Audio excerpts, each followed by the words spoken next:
APL Ensemble Studies 2, David Holland, 01012452, Foundation Degree Music Entrepreneurship. Being this APL presentation for Ensemble Studies 2 is to demonstrate how I developed within an ensemble, playing with my band, how we chose different styles to play, how we developed styles, how we rehearsed together, how we learned chords, how we set out our structures, and how we clearly set out and designed how to learn, and then at the end realized what we learned, what needed to be changed, to make sure that the song and the sound that we had designed and developed with our planning was actually going to transpose well and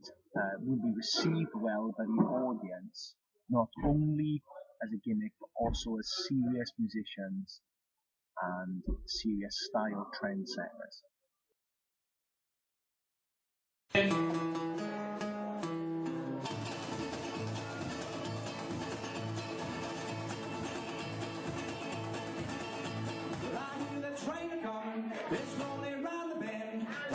One of the first songs that we seriously changed the style of was an old country song by Johnny Cash called Crossing Prison Blues. We started the song with the normal intro riff, but we sped up the song, and to make it more impacting upon the crowd in the opening song, we also stopped and used a lot of staccato in the beginning, and then when it broke in, we gradually built the speed up of every verse. So when it came to the end of the song, when we got to the end, it was like a big opener, a big bang, and it really engaged people listening. Not just those who were older who knew the song, but also young people who would also come to our concerts, and also hear something that was different, an old song that was performed in, if you like, in a new folk chart kind of way. With the fact that we have no trumpet in the band, we utilised the ukulele to make out a banjo sound, so people wouldn't really miss the trumpets, but at the same time it still had its own sound because neither a banjo or ukulele was used in the original track. We also realised that we didn't have an electric guitar, and we needed our acoustic guitar to keep the rhythm of the song moving. So we decided to, instead of playing the electric guitar solo, we decided to whistle it, which also gave the opportunity for the crowd to engage and take part.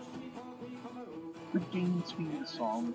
towards the end it did get tiring, but when we got to the end and we hit the last note, it gave an opportunity for a big rapture of applause from people listening and watching.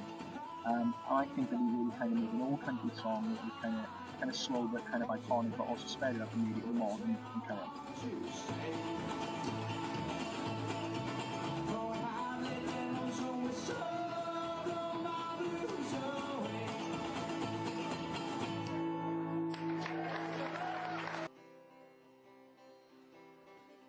Your mouth is a revolver, firing bullets in the sky.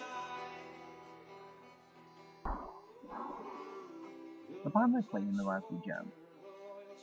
is really in its style a country folk band. But to make sure we didn't segregate and get labelled as just a country band that play the old country classics and American tunes that people in the UK don't really recognise and know because the scene isn't as big here as it is in the US, we made sure that to continue to be able to play live, that we did cover some pop songs and some current chart songs which people would recognise and engage, but that was also recognised we were doing them in our style. To make sure that we kept the current pop song, at this time it was James Blunt From By a Heart, current but also sounding country to fit in with our style, we made sure that we used the acoustic guitar, and our guitar player made sure that we used the country guitar strumming technique to make sure that it still sounded like we were a country band but covering the current song. By doing this, it gave credibility to us as a band to show that we were doing songs in our way, songs that we liked, but also playing them in the way that we wanted them to be played, and also the ways that we wanted people to hear them.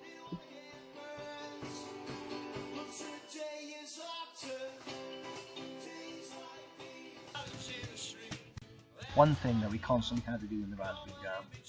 was make sure that traditional songs versus modern was always balanced. we can make sure that we still stuck with our roots of country, but also make sure we've got a lot of the modern day stuff and transfer into our sound, not losing our sound and identity. With some songs, to make sure that they transpose to a new young crowd who may not have heard these old classics, we did little things and little gimmicks. So for example, in Kenny Rogers and Dolly Parton's Islands on the Screen, instead of using trumpets between the chorus as a bridge to come back into the chorus, we used a kazoo, which was very easy to use, but also light-hearted, still made the song work, but also engaged people and just performed it in a different way.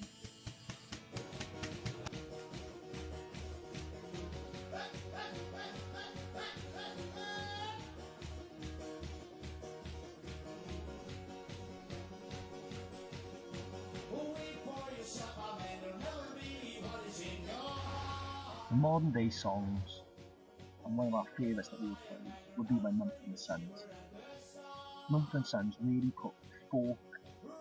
back into the mainstream and made it more accessible to a wider audience rather than a small market and a small audience that it currently has been. They've really made it a really sought after and enjoyable genre which people thought wasn't there. We cover one of Mumford & Sons songs, maybe 2 or 3 others as well, but this was definitely one that we made sure that we transported to the crowd really well. We did speed it up because with the country way of playing, it seemed like that we didn't focus as much on the harmonies, but we did focus on maybe speeding it up and making it more of an engaging song for the audience. Playing this type of song mixed with classics like Kenny Rogers and Dolly Parton, and then mixing in pop songs with also Johnny Cash, really helped us change style, but also make our own unique style of the band. And this is what helped the Raspberry Jam gain quite a large following in the South Wales and East Cardiff area.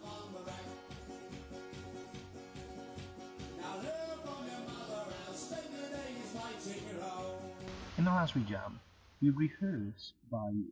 downloading chord charts and tablature from online,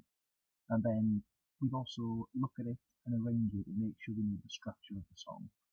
This would help us to, as a band, know where each individual member was going, if it was a solo, if it was a breakdown, if someone else was